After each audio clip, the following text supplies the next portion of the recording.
ជំរាបសួរពុកម៉ែបងប្អូនថ្ងៃនេះនាងខ្ញុំមករៀបរាប់អត្ថប្រយោជន៍ស្លឹកត្របែកស្លឹកត្របែកត្រូវបានគេស្គាល់ថាជាឱសថបុរាណដ៏ពូកែស័ក្តិសិទ្ធិនិងមានអត្ថប្រយោជន៍ច្រើនចំពោះសុខភាពរាងកាយនិងសម្រស់ខាងក្រោមនេះគឺជាអត្ថប្រយោជន៍សំខាន់នៃស្លឹកត្របែក1. ជំនួយដល់ការសម្រកទម្ងន់ស្លឹកត្របែកមានសុវត្ថិភាពទប់ស្កាត់ការបំបែកសារធាតុម្សៅទៅជាជាតិស្ករវាកាត់បន្ថយការស្រូបយកជាតិស្ករក្នុងរាងកាយដែលជួយសម្រួលដល់ដំណើរការសម្រកទម្ងន់បានយ៉ាងល្អ2. គ្រប់គ្រងកម្រិតជាតិស្ករក្នុងឈាមល្អសម្រាប់អ្នកជំងឺទឹកនោមផ្អែមការញ៉ាំទឹកតែស្លឹកត្របែកអាចជួយកាត់បន្ថយកម្រិតជាតិស្ករក្នុងឈាមបន្ទាប់ពីញ៉ាំអាហាររួចវាជួយទប់ស្កាត់ការកើតឡើងកំហុកនៃ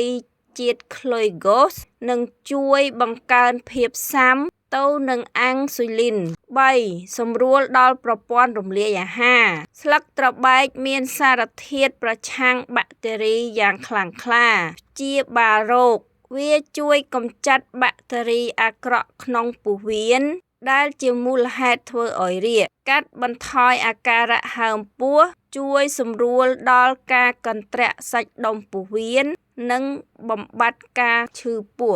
4. កាត់បន្ថយកម្រិតកូលេស្តេរ៉ុលការសិក្សាជ្រាវជ្រាវបានបង្ហាញថាការញ៉ាំតែស្លឹកត្របែកជាប្រចាំអាចជួយកាត់បន្ថយកូលេស្តេរ៉ុលអាក្រក់និងទ្រីគ្លីហ្សេរីតដោយមិនប៉ះពាល់ដល់កូលេស្តេរ៉ុលល្អឡើយដែលវាល្អខ្លាំងសម្រាប់សុខភាពបេះដូង5. សុខភាពមាត់ធ្មេញ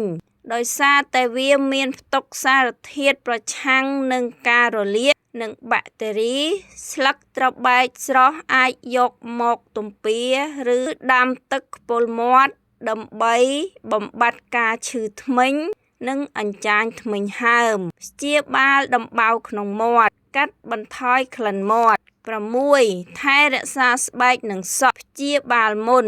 វីតាមីន C និងសារធាតុប្រឆាំងអុកស៊ីតកម្មក្នុងស្លឹកត្របែកជួយកម្ចាត់បាក់តេរីបង្កមុនអ្នកអាចបុកស្លឹកត្របែកឲ្យម៉ដ្ឋរួចយកទៅបិទត្រង់កន្លែងមានមុនទប់ស្កាត់ភាពចាស់ជួយការពារស្បែកពីការបំផ្លាញដោយរ៉ាឌីកាសារីកាត់បន្ថយឆ្នាមជ្រីងជ្រួញការពារសក់ជ្រូកការយកទឹកដាំស្លឹកត្របែកទុកឲ្យត្រជាក់យកមកម៉ាស្សាលើស្បែកក្បាលអាចជួយពង្រឹងឫសសក់និងការពារសក់ជ្រូកវិធីធ្វើ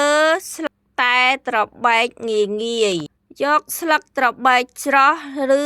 ក្រៀម5ទៅ10សន្លឹកលាងជម្រះឲ្យស្អាតរួចដាក់ដាំជាមួយទឹកប្រហែល1លីត្រទុកឲ្យពុះរយៈពេល10-15នាទីស្រស់យកតែទឹកមកពិសាជាការស្រេចអាចថែមទឹកឃ្មុំបន្តិចបើចូលចិត្តចំណាំបើទោះបីជាវាមានប្រយោជន៍ច្រើនប៉ុន្តែស្ត្រីមានផ្ទៃពោះឬអ្នកកំពុងប្រើប្រាស់ថ្នាំពេទ្យប្រចាំកាយគួរពិភាក្សាជាមួយគ្រូពេទ្យជាមុនសិនមុននឹងប្រើប្រាស់វាជាប្រចាំ